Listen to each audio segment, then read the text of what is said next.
I was contacted by a coach who wanted some help with a player who she felt was unaggressive or unassertive with her team. She thought the player was very skilled and could be a very, very good player, but she just seemed not to have it. One of those things that's hard to really describe or explain, but you know it when you see it. So we'll call it assertiveness for this purpose.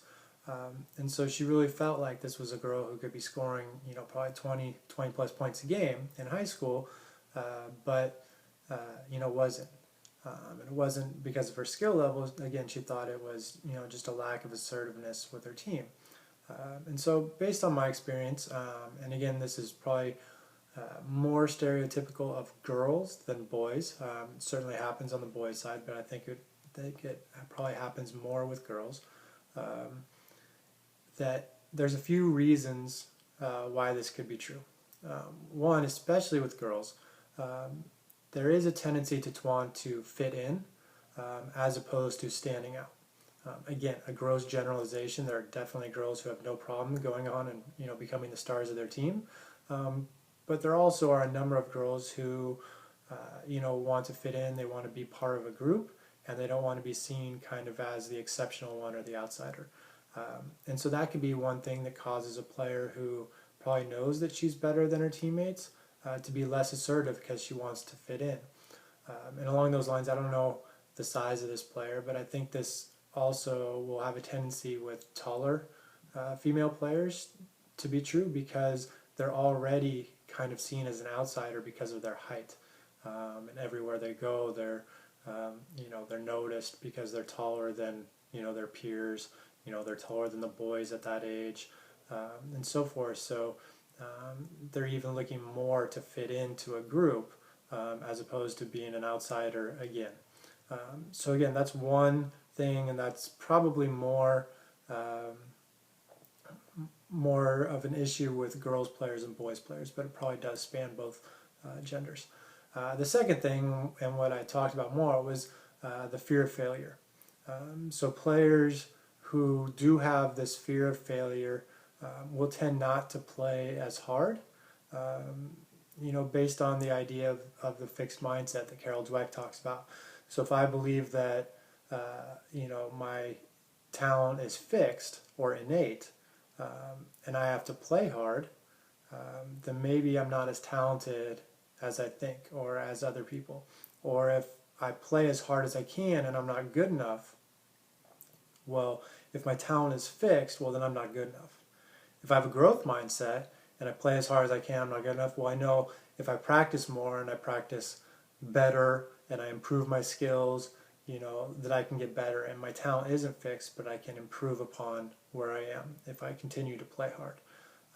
But if I believe that I have fixed talent, or that then the effort and failing are negatives, and a lot of times that's where you'll see less effort and players kind of moving more towards leaving the game because they don't want to admit that failure to themselves. It's easier to say, well, I didn't play hard. If I'd played hard, I could have done better, than to say, well, I played as hard as I can, I wasn't good enough.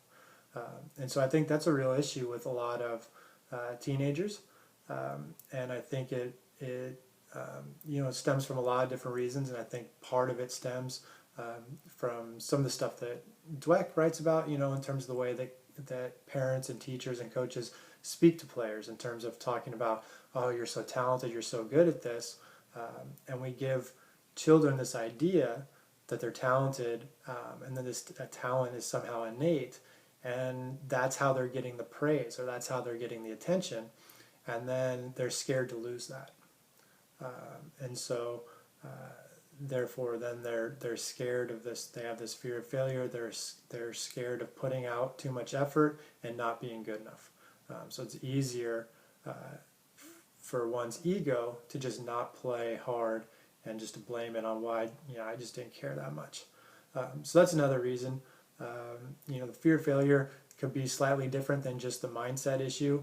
It really could be fear of not meeting expectations, and so that cause players to underperform. So I coached a player once who, whenever her dad was there, she couldn't perform. She was so scared of disappointing her father that she was, you know, basically crippled on the court psychologically by the presence of her father. When her father wasn't in the stand, she played well. You know, she was probably our second leading scorer. You know, she was one of our better passers, everything. But when her father was in the stand, she couldn't even make a layup. She didn't know where to go on defense. She was completely lost on the court. And so there was definitely some psychological, emotional issue going on there. But I think a lot of it was simply the intense fear of letting down her father. You know, probably coming from a fairly competitive environment. I think her father was pretty successful in various things, both growing up and then, you know, in the business world. And so I think she just had this intense fear of letting down her father and not being good enough in her father's eyes.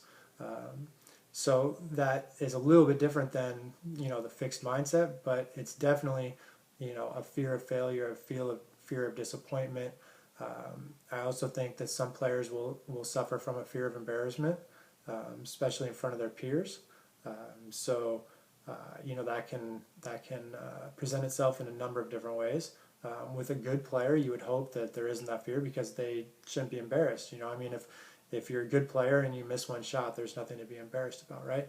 But you know, there is that fear. I also do think that there is a fear of winning, not from a outright standpoint of, you know, where you can really say, well, they don't want to win, but I do see some instances, especially with teams and games, where, you know, you have a team that's ahead and they're the underdog, and they take a lead, and all of a sudden they're like, oh my God, what are we doing? You know, we actually can win this game, and then they start to panic a little bit, and then the team, the favorite, comes back and ends up winning, because it's, you know, they're within their minds, they almost are waiting for that regression to the mean. And so I think with individual players there could be a little bit of that too. You know, that she's almost you know, she sees that she's more skilled than her teammates, and she's just kind of waiting, you know, for the realization that, oh no, I'm really not special. I'm really just like everybody else. Whereas maybe she is just a lot better than everybody else, and if she had that confidence or the aggressiveness, she'd be able to show it on a more consistent basis. So again, there's a lot of different reasons that could explain this, and there's no one solution then to get through to a player, to make a player more assertive. To a certain extent, it has to be the player making that choice. And so my advice in these situations is always just talk to the player. You know, why talk to the player, and, you know, does she understand that she's a good player? Does she understand that she has a chance to be a special player? You know, what's causing this hesitancy on the court? Is it, you know, potentially at basketball, it's a lack of awareness on the court, not sure where to go. You know, something like this, is it more of the psychological emotional issue? Is there an issue with a parent, or, you know, potential disappointment? Is it, you know, fear of standing out from your peers? Is it a fixed mindset?